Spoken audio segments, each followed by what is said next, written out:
Like when people are going to die and to leave, what's the point of having relationships?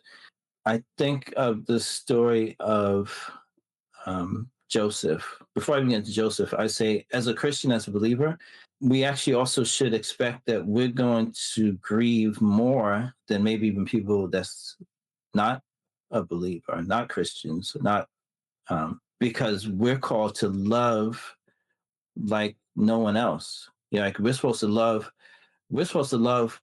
our neighbors. We're supposed to love our brothers, right? We're supposed to love our enemies. We're supposed to actually create relationships like no one else, more so than we say the world would.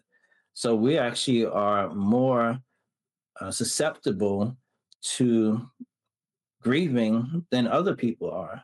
I'll leave that alone for now. But so, story of Joseph is another story I would use as well that I think of often. That he went through so many different things, from being, thrown into the pit, then, being thrown into prison, and he didn't. It wasn't until years later when he was able to look back and say this wonderful statement that what the enemy meant for evil, God turned around it for his good. And I just use that in this scenario as well too, is that we don't know why we go through all these things that we go through. And when we're in the moment, we don't necessarily know why it is that we have to go through the suffering, why we go through the grief.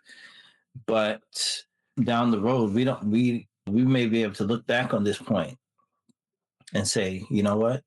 I didn't know at the time, but this is where the Lord brought me to. And I'll just use myself as an example. When my mom died, I had no idea I was going to be here doing this. Right. But I can now look and say, you know what? Yeah, it was devastating when she died, but I see how this worked out, where we've been able to help other people and have business and started ministry really just around grief. So I encourage anyone that is even grieving right now.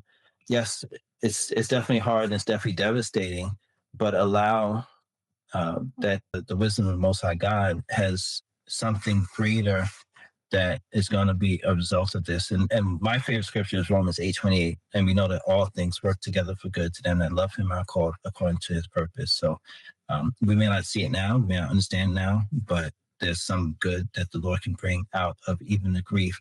Even if we do have to have some relationships that's going to end in grief or what have you, but there's still something good that can result from it. So